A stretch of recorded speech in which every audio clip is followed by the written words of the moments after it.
Quizás te has preguntado cuánto tiempo debería orar para ver los resultados que anhelo ver en mi vida, en mi ministerio. Bueno, si eres un ministro del Señor o eres alguien que deseas crecer espiritualmente, seguramente te has hecho esta pregunta. Como en todo, tenemos el mayor ejemplo en nuestro Señor Jesucristo. Quiero mostrarte algo que está aquí en la palabra del Señor en el libro de Lucas 5, 15 y 16. Pero su fama se extendía más y más, y se reunía mucha gente para oírle y para que le sanase de sus enfermedades. Mas él se apartaba a lugares desiertos y oraba. Aquí hay algo bien interesante en este texto, que cuando Jesús, su ministerio llega a crecer, su fama comienza a expandirse, a crecer, y la gente comienza a buscarlo, a acudir a él.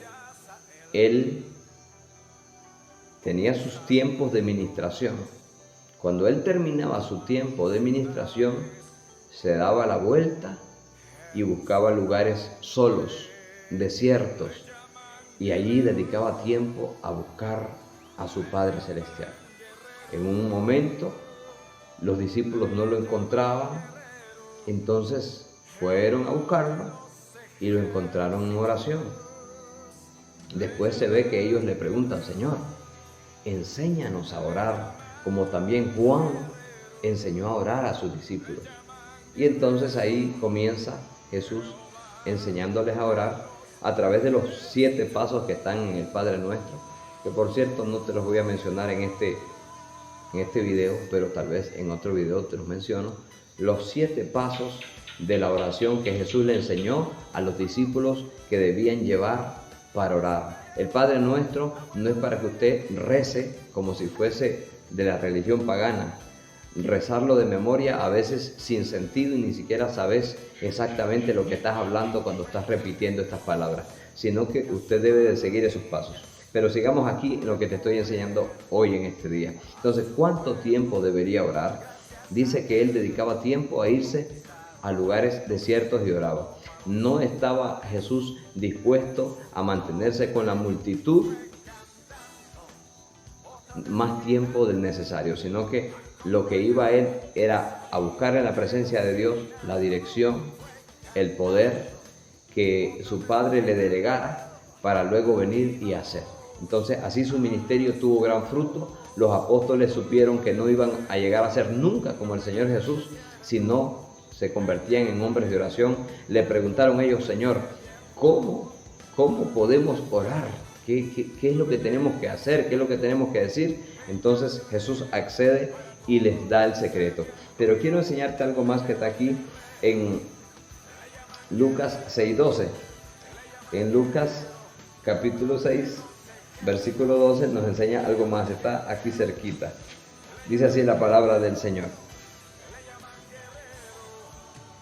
En aquellos días él fue al monte a orar y pasó la noche orando a Dios.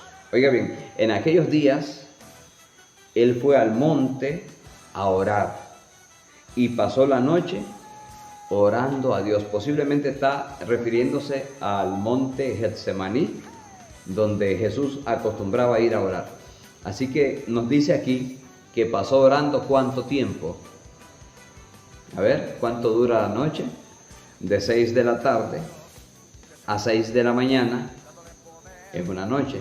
Estamos hablando de 12 horas de oración. Qué hermosura ver esto en el ministerio de nuestro Señor Jesucristo. ¿Cuánto tiempo debería orar? Entonces, el Señor nos enseña la constancia en la oración. Él buscaba lugares desiertos y oraba, y también dedicaba a la oración largos periodos. Entonces, la oración no solamente debe de ser de largos periodos de oración, o sea, varias horas, sino que debemos de orar continuamente. No se trata de que usted haga un programa de vigilias, una semana, 7 días, y después los siguientes 7 días pases orando 15 minutos, 10 minutos, media hora, entonces lo que ganaste en una semana, en la siguiente semana lo vas a perder. Lo que necesitamos nosotros es tener mayor constancia. Jesús tenía constancia en la oración y también dedicaba largos periodos de tiempo a la oración. En Lucas 22, 39 al 46 se nos relata de la oración en Getsemaní. Jesús dice: mi alma está mortalmente triste. Así que le pidió a los discípulos, a Pedro, a Jacobo y a Juan, que lo acompañaran a orar. Él se retiró a la distancia de un tiro de piedra, se postró y oró y le dijo: Padre, si es posible, pasa de mí esta copa, mas no se haga mi voluntad, sino la tuya. Dice que él estuvo orando y luego volvió donde Pedro, donde estaba Jacobo y Juan también, y los halló durmiendo. Les dijo: ¿por qué dormís? Levantaos y orad. Se fue. Oró otra hora. Regresó de nuevo y estaban dormidos. Le dijo a Pedro: ¿no has podido velar conmigo una hora?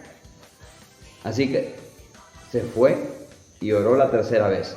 Al orar la tercera vez, dice que estaba orando en agonía. Era su oración tan intensa que su sudor era como grandes gotas de sangre que caían hasta la tierra. Estaba en un huerto de Getsemaní. Está en un lugar al aire libre, pero Jesús estaba sudando. Había tensión en la oración.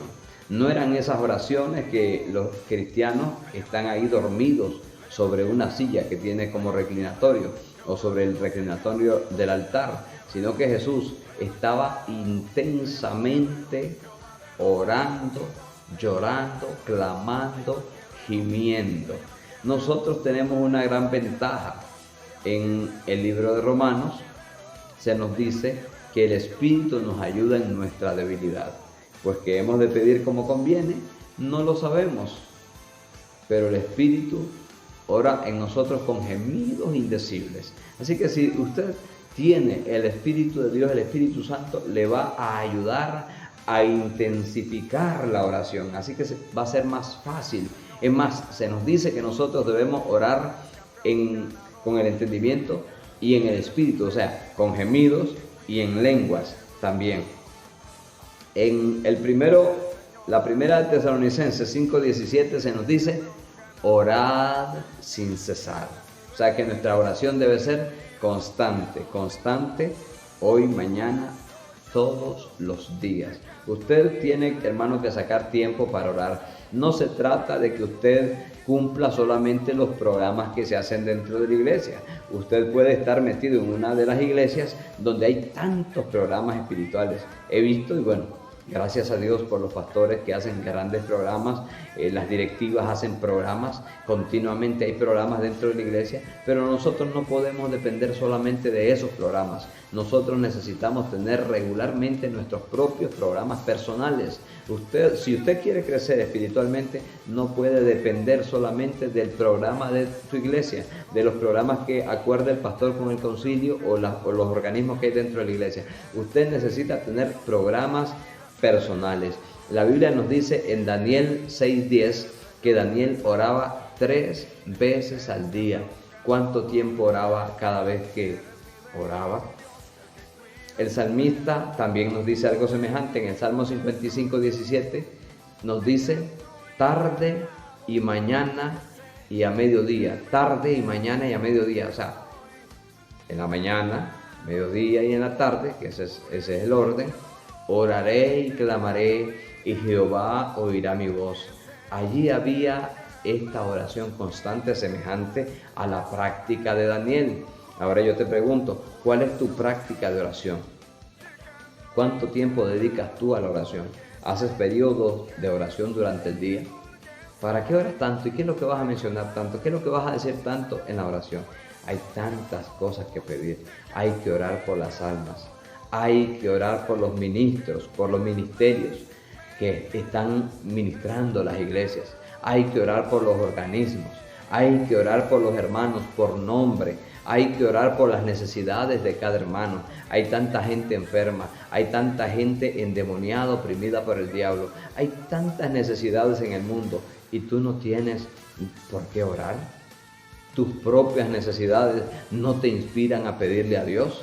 Vamos, hermanos, en el nombre del Señor, debemos de despertar. La oración es una fuente de poder y entonces nosotros debemos de aprender a orar y a dedicar tiempo continuo a esto. Continuamente debemos dedicarle tiempo a esto. Esto es lo más esencial en la vida del cristiano. El cristiano que ora será un cristiano vivo. El cristiano que no ora es un cristiano que está prácticamente muerto espiritualmente. Que Dios te bendiga, mi hermano. Manos a la obra. Pongamos por obra la palabra del Señor. En el nombre de Jesucristo. Amén.